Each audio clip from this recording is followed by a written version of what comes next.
Hello and welcome to Founders.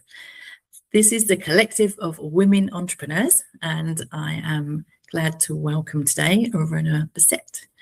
And today we're going to ask Verona all about what she's up to and how she's been felt supported in the group and what more we can offer.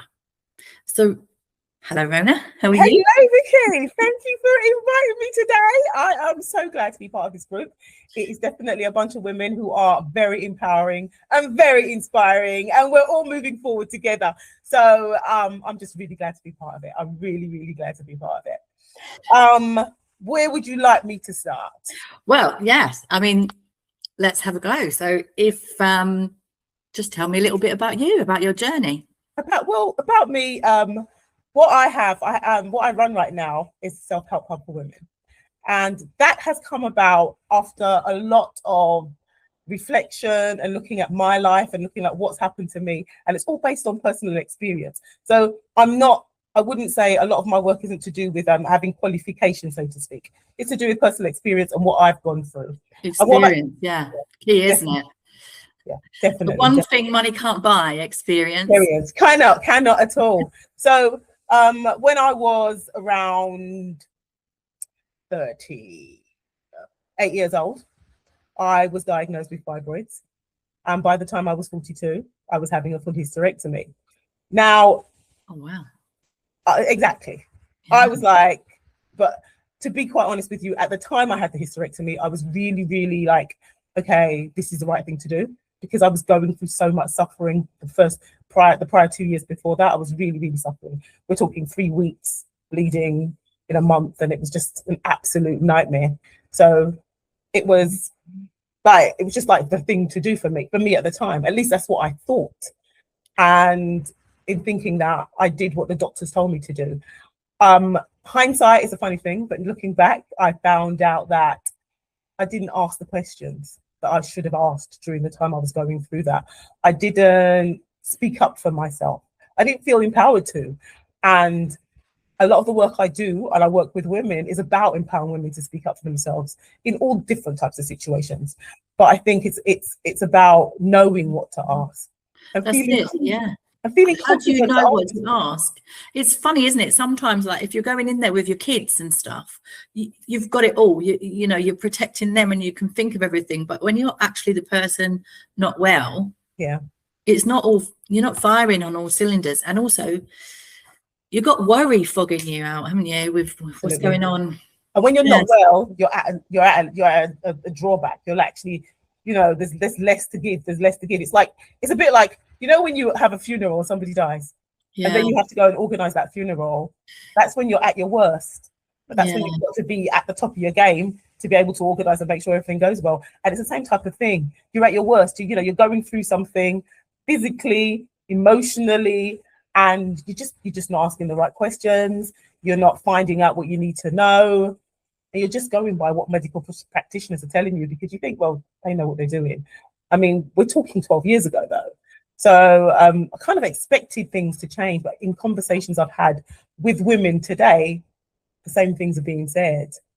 And part of the work I do with women is actually having those type of conversations and saying, well, this is the time. And if you don't know, then speak to other people. Because I think what I did was, I thought, even though I knew women were having hysterectomies, you kind of feel you're doing it all by yourself. It's you that's going through this. I hardly talk to anybody during that time. I found out a few things about having a hysterectomy, but I didn't really talk to women like I did after actually the experience, and had conversations with women. I was like, oh my God, we're all going through the same thing. And so why do you think that is? Do you think because you were frightened to know, or? I think part of it was I was trying to deal with it. Yeah. So I found strategies, so I would not do certain things because I knew I didn't want to have any accidents or anything like that. I was finding strategies. I would have every single bag I had some type of sanitary in them. So I knew I was always equipped. I was always ready. I was making sure that I was always equipped. I remember I used to do a lot of meetings, and going to meetings and carrying a cushion with me in my bag. So every time I sat down, I sat on the cushion and not on the chair. So it was a strategy. And when people asked, it was to do with my back. It was to do with my, so I would find ways to deal with that. So it wasn't, you find ways to deal with it. You find ways to deal with it. And sometimes that's not the best way for you, because in the long run, you pay the price. In hindsight, there are things I probably could have done. I found out after I had the hysterectomy. It's really funny, because after I had the hysterectomy, then I really started to wonder, what was this about? What was it I was really going through? And I found out after I had the hysterectomy that some of the foods I was eating was actually growing the fibroids, because my fibroids started off as the size of baby tomatoes. And by the time I had the hysterectomy, they were the size of pomelos, those big grapefruits. Wow. But I later found out I was feeding them with some of the foods I was eating. Had no idea about it. And so I'm not one to say, okay, medicals are to blame, but I'm also one to say that I didn't speak up for myself. I didn't go and do the research. But I didn't know. I think it's because I wasn't talking to people. But I didn't, because when you talk to somebody, they always bounce something. Did you think about this? Do you think about that? Well, women's health is the last to be dealt with, right? I mean, it's fairly new, relatively new that they're exploring women's health anyway. And absolutely. If you were going about other things, you expect to kind of get a leaflet about it, when you go to your GP, and like, these are the and they do that a lot more now.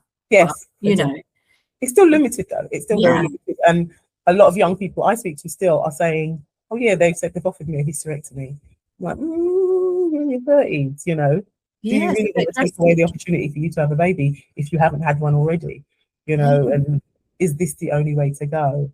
And I talk about a lot of the foods that I ate, and it's really funny because a lot of people go, "Oh, I eat that too," and I'm like, "Well, if you cut that down, you can start helping yourself, and and regulate yourself. Don't just wait until you go to the doctor. Make sure you're regulating yourself." And all things, what do you mean by regulate? What do you mean? So, for instance, if you for instance, one of my clients who has started stopping eating soya, because soya was one of the worst. It's about regulating that and seeing whether, is this making a difference? Checking it every week. Am I feeling a bit better? Am I less tired? Is my anemia better? Those type of things. Looking at yourself.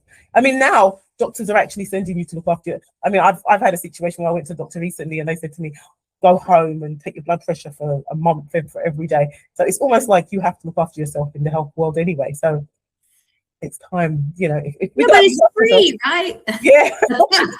If we don't look after ourselves, we might as well start doing it ourselves. We're taking things upon ourselves. Oh my gosh. So a lot of the work I do around women is about that, but it's also about how they're feeling emotionally and dealing with the emotional effects. Because when I had the hysterectomy, I thought, okay, yes, I have to have my womb removed. I was 42 years old. No, I didn't have children, but I was like, okay, well, the fact is you're probably not going to anyway. So what's the big deal? Not until I had the hysterectomy did I realize there was something going on with me, and there was a kind of disconnect.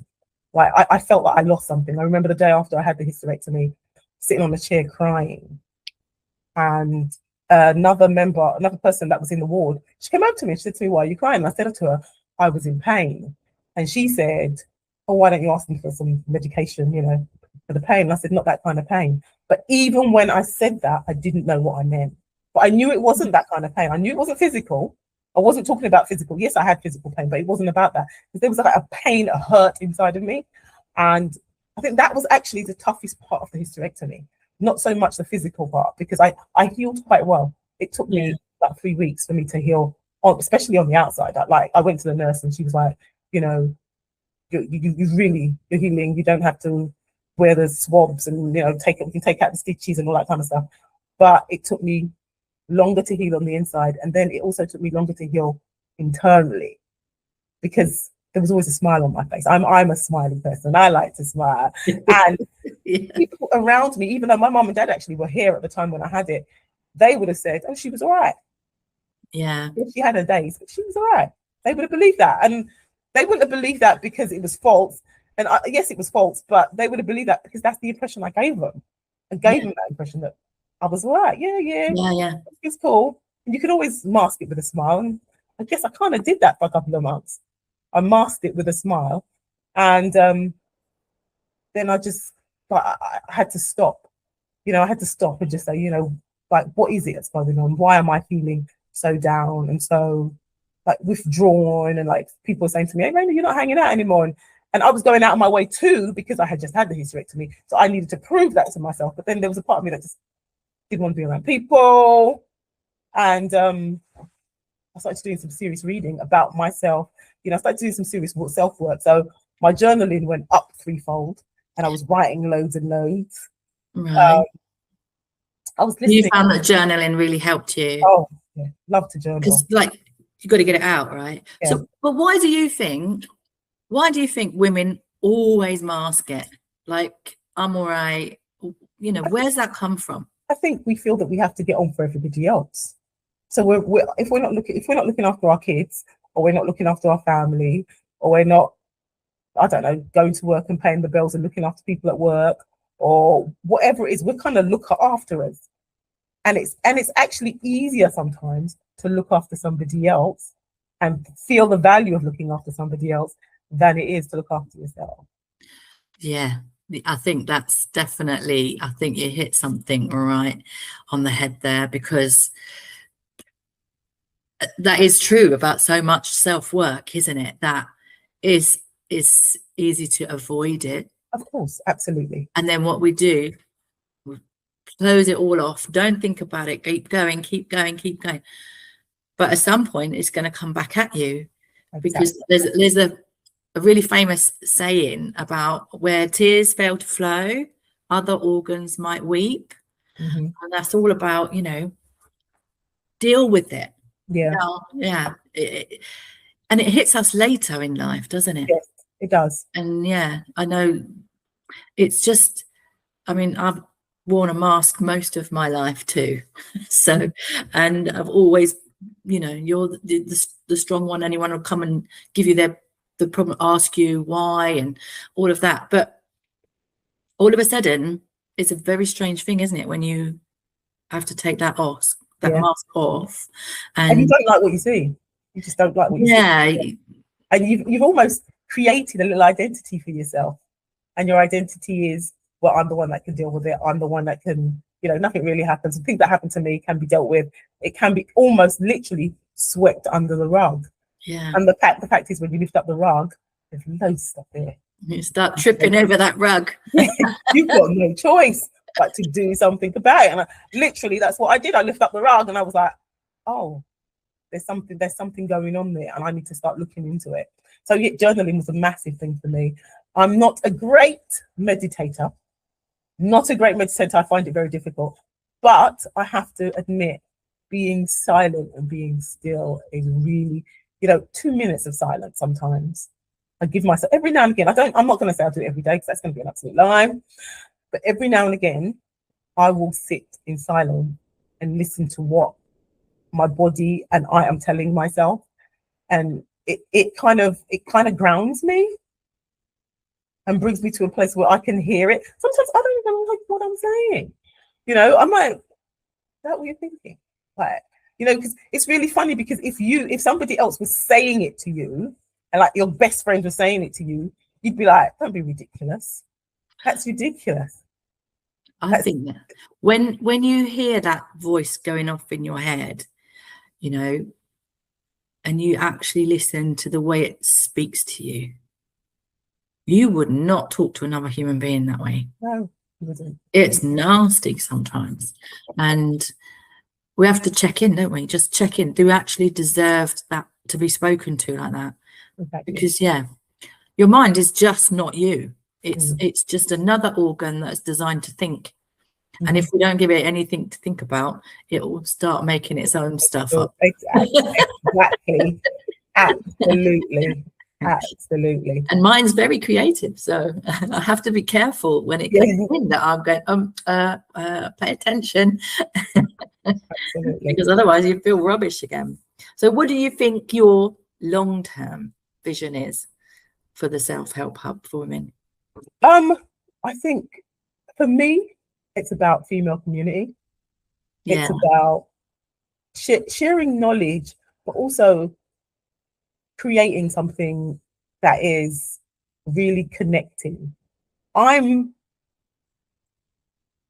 now, it's difficult time for me, but it's difficult for everybody because I'm a daughter of elderly parents. Both my parents are like, my mum's 87 and my dad's 87.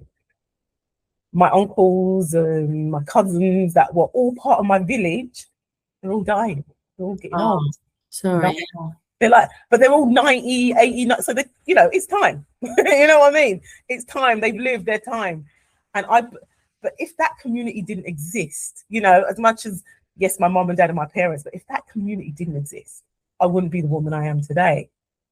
Yeah. And, I know that I will always have work to do. There's never going to be a time where I'm going to be the perfect person. I'm not suggesting that. But those people helped me give me my first steps, set me in the direction I needed to go. They gave me an opening, even if the opening wasn't the exact opening I needed and I had to find another way, but they gave me that opening. And I believe strongly. Oh, I lost you there, sorry. and I believe strongly in having that village. And that's kind of what I see in the Self-Help Hub. I want a village of women who are supporting and helping each other along the way. And we learn things on the path. We're not always going to be right. I'm not coming here and standing up and saying, well, I think you should do this and I think you should do that. That's not who I am, and I'm only giving my expertise through my experience. And somebody might come to me and say to me, well, my experience is a little different and I have to listen to that. I have to be able to listen to that, be open to that difference, and I think it's really important. I think that's what my values are. I want the Self-Help Hub to be holistic though. As much as I do deal basically with women's health, I want it to be about everything around women. So it'll be about movement, because I'm a qualified ETM teacher, which is exercise to music. Oh, are you? I can teach Beautiful. aerobics. I'm a qualified Zumba teacher. I love to cook. I would love to have my own cooking show. I absolutely love to cook. I'm also plant-based. So that's my problem. I can make anything plant-based. I can make chocolate cake plant-based. Wow. I could do chocolate cake and have my daughter would love that. Milk. I could do that. I make my own milk. So I make my own coconut milk. I make my own almond milk. So I absolutely love cooking. So it's completely holistic. It's every part of yourself. So you're dealing with the physical, you're dealing with emotional, you're dealing with movement, you're dealing with the food you're eating. It's everything. And it's embracing everything. I mean, that is what I would like it to be. It is everything though, right? I mean, it's not like do this one thing and you're fixed. No. And although unless we kind of said do this one thing about looking at what you need yourself, right? Yeah. But I'm so with you. The community seems to, I mean, especially for me, with working with teenagers and mums, the community, the support network is gone, and we're trying to get paid services. Mm-hmm. And saying, they should be helping us. But there's nothing that works better than a natural relationship. Absolutely. Like you just explained, where you have, and it doesn't have to, you could be like an auntie, but it don't have to actually be family, not blood relative, but that's where the power is. That's where the magic is. Mm-hmm. It's about being able to, and I think that's what's happened. We can't ask for help because our support network died. Yeah. It used to be natural that you used to ask somebody how to do. You could ask, I mean, I might be going back a few years, but you used to be able to knock on your neighbour's door and ask, Yeah, exactly. Exactly. Asking for help becomes almost like a bad thing. It's almost like a weakness sometimes. And I think women have been trying to compete and work as hard as men, if that's a thing. Yeah. But like in doing that, we've kind of stepped out of our own feminine energy. Absolutely. And gone into this masculine that doesn't belong to us. Absolutely. And we're just fighting ourselves. Yes, absolutely. Absolutely. If we just soften again and make friends, and trust a bit more, I think the community is where the power is. Absolutely. That's how we hold on, especially with AI around the corner, with everybody going to be, I mean, they're talking about it being like, people going to start being at work from next year in like blue collar. Yeah. So, you know, we're going to need all the women's strength we can get just to hold us together. Absolutely. We're going to be all right. It's fine. Even without jobs, there's going to have to be something that we all have. I think the building of relationships is one of the most important things we can do, just as human beings. And especially with the whole AI thing, I think it's become even more important. Absolutely. Because, you know, you've got situations where you go on a computer and it asks you to prove that you're not prove that you are a human being. You know, I mean? A computer's asking you to prove that you're a human being. You know, when you go into a website and it says prove you're a human. I think that type of connection we have as humans, it will be a great shame if it is lost. I have to admit, and I think everybody got affected by it. COVID threw us a number, completely threw us a loop, and we were fed a different story after COVID.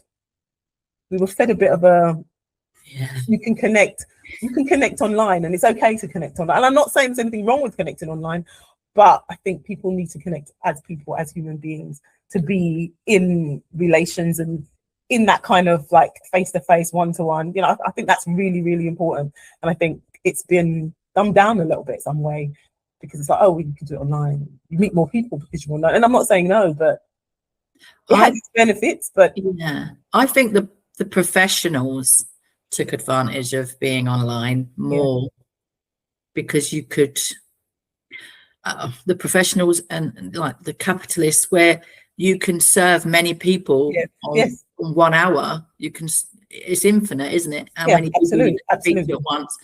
But then also, like, if you go to the doctors now, like, can't see them. Everything you have to do is online, and that's a relationship that should never have been sacrificed. People need their GPs to know who they are. Absolutely, that's part of who your GPs used to know who you are when you walk in the door. I always be said, it's you. How are you? You know, how's so and so, so and so, and so and so. But now they have absolutely no idea. Sometimes you go to a GP centre, you don't even see the same GP. Like, you know, every time you go is a different GP. It's conveyor belt and rota and everything like that. Yeah, it's and I think elder people suffer really badly from that, because sometimes that's their only communication, that's their only talk. So tell me, what can people do if they want to get hold of you, if they want to, you know, join in with you and talk about their women's health? If anybody wants to get in contact with me, I have my own I have a website, Self-Help Hub for Women, for the number 4.co.uk. Oh, lovely. I am at the Self-Help Hub on Instagram, and I am at the Self-Help Hub for Women on LinkedIn. I'm still developing my social media, working on that. My website is, and I think, you know, like, as much as I think this whole thing about being in relationship and having people help you become accountable, and like I said, by the end of the month, I will have my website up and running every day. I do a little bit, just to make sure I get up, and being part of the FoundHer collective helps me do that. And it kind of gives me that kind of like, okay, I've said I'm going to do it, so they're going to ask me, because Vicky's going to ask at the end of the month. I don't know what I'm going to say. I think that's it as well. You know, when you're like the solopreneur, you're working like in your little space, working away and building, creating, and then all of a sudden is a month gone past and you haven't even seen anyone. And you're like, oh God, where is everybody? Yes. So yeah, entrepreneurship, not for everyone, but actually when you join other people to create that community, that networking, and we're all going through the same thing in respect of business, I think that's really what the FoundHers is all about. Is about supporting each other, being in abundance, because we're not in competition. There are so many people that are in the same place that need help, emotionally, physically, all of those things, and they just want someone to be able to talk to. I guess in that respect, being able to be contacted online gives people a first quick instant base. That's a positive of it. And then eventually being able to meet up, because you want to do more of it in person, don't you? Yes, I do. I'd love to do more of it in person. I'd love to talk to more women, have communications. I mean, one of the things I'm trying to do now is actually physically just go and network. Like to go to a few networking events and just talk to people. Like, have conversations with people.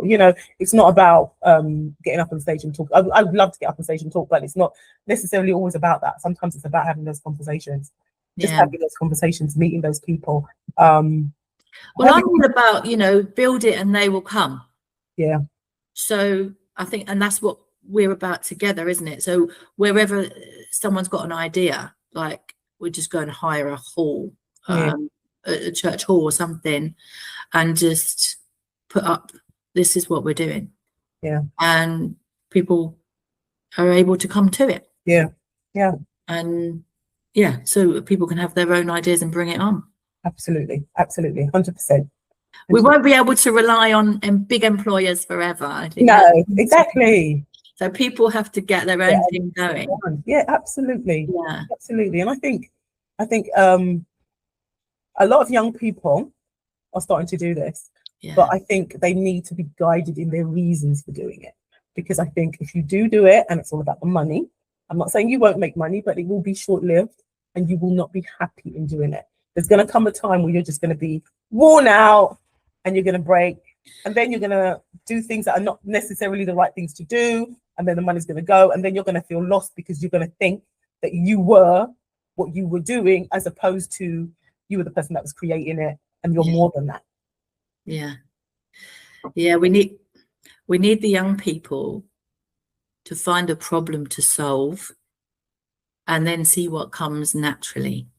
Absolutely. From that, because they're interested, same as me. I need to be interested in what I'm doing. I need to be passionate about it.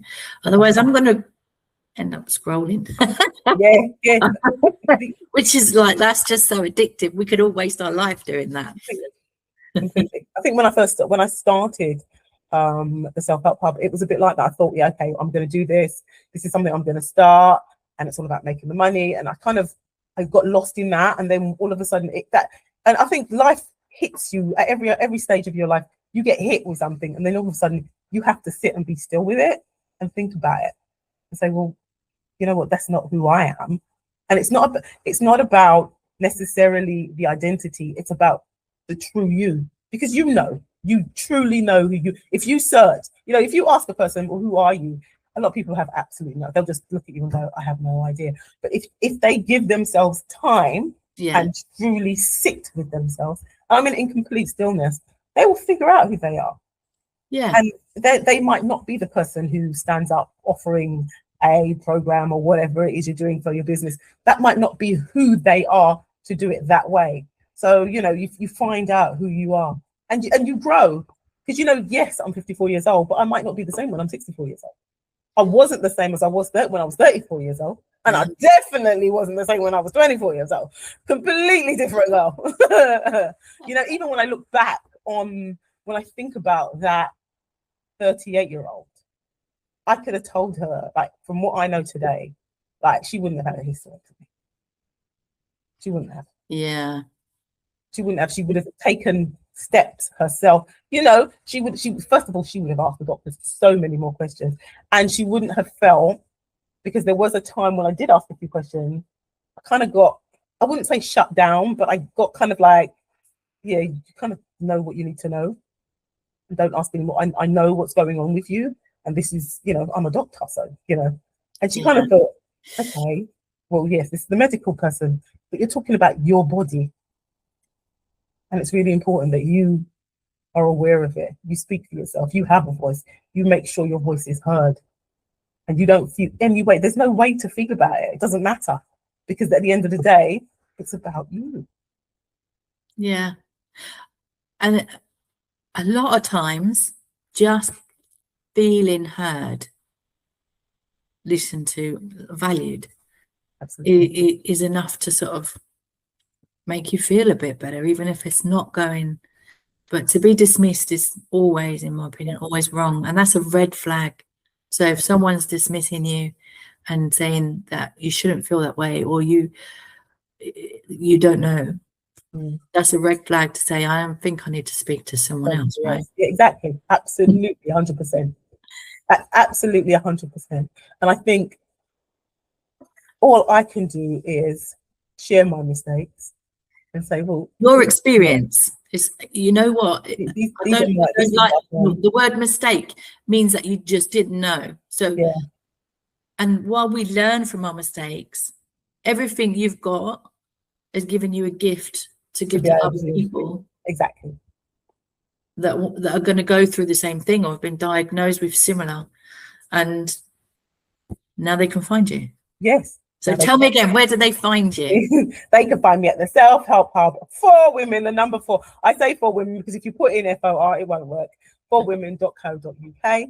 They can find me on my Instagram page at the Self-Help Hub and on my LinkedIn page at the Self-Help Hub for Women. Thank you, Rona. It's been brilliant talking to you. And it's been lovely talking to you, Vicky. Lovely questions. And I will see you soon. Take care. Bye. Bye. FoundHer Circle, hold me down.